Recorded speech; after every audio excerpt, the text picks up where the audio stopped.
Intermediate जीव विज्ञान वर्ग से अध्ययन कर रहे सभी छात्रों की परेशानियों को देखते हुए आज मैं उनके लिए एक बहुत ही महत्वपूर्ण वीडियो YouTube पर लोड कर रहा हूं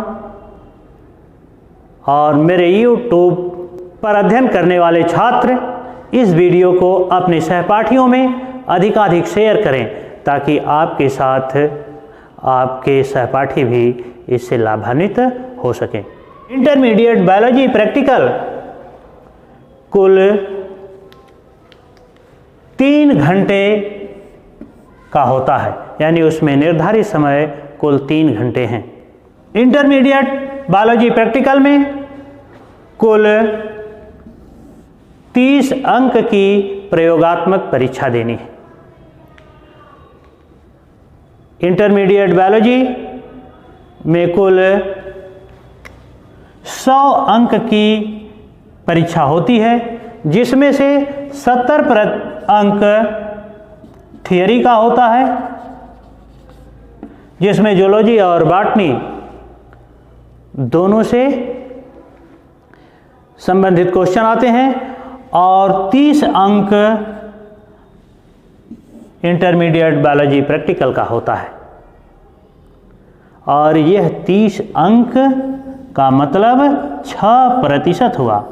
इस तरह से इंटरमीडिएट विज्ञान वर्ग से अध्ययन कर रहे छात्रों के लिए प्रैक्टिकल बहुत ही महत्वपूर्ण है। जो छात्र फिजिक्स, केमिस्ट्री और बायोलॉजी विषयों के साथ इंटरमीडिएट में अध्ययन कर रहे हैं, उन्हें फिजिक्स, केमिस्ट्री और बायोलॉजी के कुल मिलाकर के 3 प्रयोगात्मक परीक्षाएं उन्हें देनी है। इस तरह से उन्हें कुल 90 अंक की प्रयोगात्मक परीक्षाएं देनी है तीनों विषयों में। और उन छात्रों के लिए यह प्रयोगात्मक परीक्षा कुल 18% अंक प्रदान करती है। और सिद्धांतों का जब आप प्रयोगीकरण करते हैं तो वह सिद्धांत आपको जीवन में कभी नहीं भूलते हैं। इसलिए प्रयोगात्मक परीक्षा विज्ञान वर्ग के छात्रों के लिए बहुत ही महत्वपूर्ण है। अब आइए हम बात करते हैं इंटरमीडिएट बायोलॉजी प्रैक्टिकल में जो 30 अंक की प्रयोगात्मक परीक्षा होगी, उसमें अंकों का विभाजन किस प्रकार से है। जैसा कि आप जानते होंगे कि इंटरमीडिएट विज्ञान वर्ग, चाहे वो फिजिक्स हो, केमिस्ट्री हो अथवा बायोलॉजी हो, इसमें 2 परीक्षक रहते हैं। एक वे परीक्षक जो बोर्ड द्वारा नियुक्त होते हैं आपके विद्यालय के लिए, उन्हें बाह्य परीक्षक कहते हैं। और दूसरे परीक्षा काल में वे परीक्षक जो आपको प्रतिदिन पढ़ाते हैं, वे गुरुजी आपके परीक्षा काल में आंतरिक परीक्षक के रूप में कार्य करते हैं। उत्तर प्रदेश माध्यमिक शिक्षा में आंतरिक परीक्षक और बाह्य परीक्षक दोनों का समान दर्जा है। दोनों के लिए अंकों का निर्धारण भी समान है।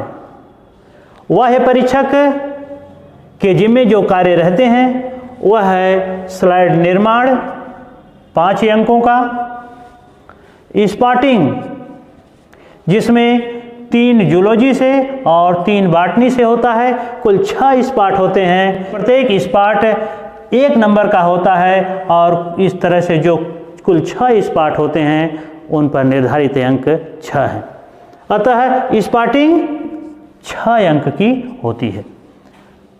सत्रीय कार्य, संकलन एवं वाइवा पर कुल 4 अंक निर्धारित हैं। इस तरह से बाह्य परीक्षक कुल 15 अंक देने के हकदार होते हैं मैक्सिमम। परंतु आंतरिक परीक्षक जो आपके शिक्षक हैं, उन्हें भी बोर्ड द्वारा 15 अंक प्रदान करने का अधिकार दिया गया है। जो आंतरिक परीक्षक होते हैं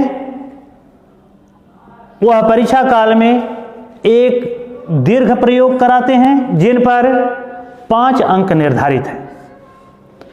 एक लघु प्रयोग होता है जिस पर 4 अंक निर्धारित है और प्रोजेक्ट कार्य 4 नंबर, मौखिकी यानी वाइवा 2 नंबर। इस तरह से प्रोजेक्ट कार्य और वाइवा दोनों मिलाकर के 6 अंक निर्धारित हैं। अतः आंतरिक परीक्षक कुल 15 अंक देने का अधिकार रखता है। इस तरह से इंटरमीडिएट बायोलॉजी में 15 अंक बाह्य परीक्षक और 15 अंक आंतरिक परीक्षक, कुल मिलाकर के 30 अंक पूर्णांक निर्धारित किया गया है, जिसमें से पास होने के लिए आपको 10 अंक पाना अनिवार्य है। एक महत्वपूर्ण बात यहाँ यह भी बता दूं कि प्रैक्टिकल में फेल तो फेल, यदि आप थ्योरी में क्यों ना अधिकतम मार्क प्राप्त कर लें, परंतु प्रैक्टिकल परीक्षा में यदि आप अनुपस्थित हो जाते हैं अथवा फेल हो जाते हैं तो उस विषय में आपको फेल माना जाएगा। अतः प्रैक्टिकल में फेल तो फेल। इसलिए किसी भी छात्र को, विशेषकर जो वैज्ञानिक वर्ग के छात्र हैं, उन्हें प्रैक्टिकल में रुचि रखनी चाहिए और जो आपके अध्यापक महोदय बताते हैं उनके दिशा निर्देशों के अनुसार कार्य करने चाहिए। नेक्स्ट वीडियो में मैं इस बात का पूरा जिक्र करूंगा कि इंटरमीडिएट बायोलॉजी प्रैक्टिकल में आपको कब, क्या और कैसे करने हैं, कौन से रिकॉर्ड फाइल आपको बनानी है, क्या संग्रह करना है और प्रयोगशाला में आते समय किन किन नियमों का पालन करना है, इस सब के संबंध में विस्तृत रूप से चर्चा करूंगा। Thank you.